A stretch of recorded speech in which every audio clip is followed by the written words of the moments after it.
Starting in May, a new federal rule will subject homebuyers with good credit scores to higher mortgage fees, while riskier buyers will get more favorable mortgage terms. This is part of an effort to try and get more first-time and low-income buyers into the world of home ownership. And joining us right now to talk more about how this could play out is John Hope Bryant. He's the founder and CEO of Operation Hope. He's also the founder of Promise Homes. And former FHA Commissioner David Stevens is the CEO of Mountain Lake Consulting. He also previously served as the president and CEO of the Mortgage Bankers Association.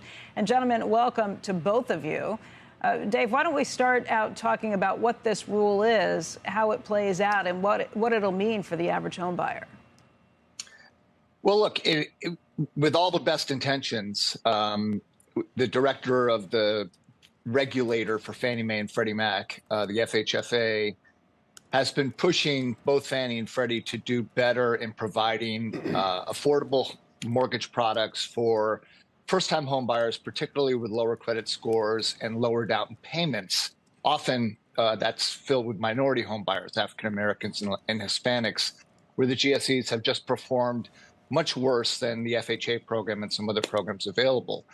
So in an effort to get there, they've, for the first time ever, really convoluted the pricing structure, where they are going to significantly lower what's called loan level price adjusters, individual fees for those low credit quality borrowers. And it's going to be cross-subsidized, which is just a way of paying for this, with borrowers with higher credit scores in the 700s, with larger down payments. So their fees are going up while other fees are going down. The unfortunate reality, Becca, is that it really isn't going to be that effective. FHA is still a better rate for those low credit score borrowers. So we're going through this set of steps, and all it's going to end up doing is raising costs to a bunch of borrowers who are sort of traditional GSE borrowers. But the FHA will still be a cheaper rate for a borrower with a credit score below 700 and a very low down payment. So it really accomplishes little other than really disrupting a tradition around risk-based pricing that Fannie and Freddie have been committed to ever since their inception. Yeah, John, not just Fannie and Freddie, but everybody is kind of, every bank goes after you want to give better prices and better options to people who are more likely to pay the mortgage back and who improve it. Yeah. You've been preaching for years about getting your credit score up. Absolutely. What do you think about this plan? As you know, we've got a credit score index at Operation Hope. We moved credit scores 54 to 100 points at Operation Hope through credit counseling, so I'm 100% for it. Actually, and I respect David a lot. He's a good guy and served our country well. This is actually completely misunderstanding. This is actually not what's going on. What do you mean? I mean that it's not about credit scores. If you really look at this, and I have source data to confirm this. First of all, the average credit score for first-time home buyers in the program is over 700. Beyond that, this is actually not about credit scores. It's about risk-based pricing. He's right about that. Looks at the cap. Every loan now at Fannie and Freddie, through their regulator, has a capital allocation and a return allocation. And the risk is, they literally went through all this data for millions of loans and really risk-based every loan. So you did not end up with 2008, 2009 all over again. And what they found is that just because you have low income and low wealth did not mean you were a bum and didn't pay your bills. No, but John, there's a fee that's being put into place under the new rules. High credit buyers with scores that range from 680 to 780 will see a spike in their mortgage costs because of this new fee that they have to pay to make sure that people who don't have credit scores that are as high are subsidized and don't have to pay.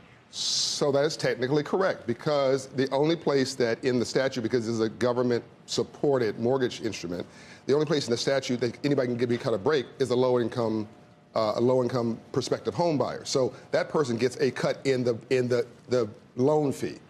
You take that aside, so that technically makes it correct. It actually could be true, Becky, that somebody who has higher wealth, higher income, or because they're doing a second mortgage, or they're doing a second home, or they're doing a cash-out refi, they're actually a higher risk than the low-income person, the low-wealth person who's got a 720 credit score but doesn't have the down payment.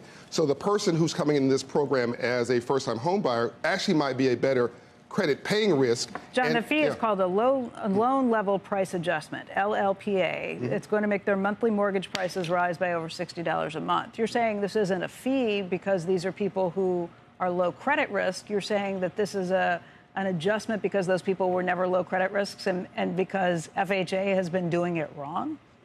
I'm saying that the rule they put in place, actually started in October of last year, is designed to lessen the pain on those coming into the system as first-time home buyers, which is the mission of Fannie and Freddie, at least in part, by lowering or reducing fees that they don't think that person should have to pay.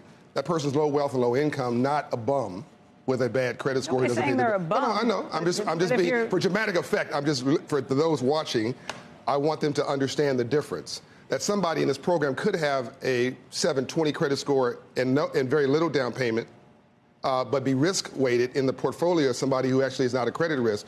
Somebody else that you and I might know might have, yes, a higher credit score, but also have a higher risk. But people who are putting 15 to 20% down are paying more. You would think that makes them a lesser risk. If not necessarily. Not necessarily. Dave, what do you think? Because if you have higher debt, you have more bills, you have a second.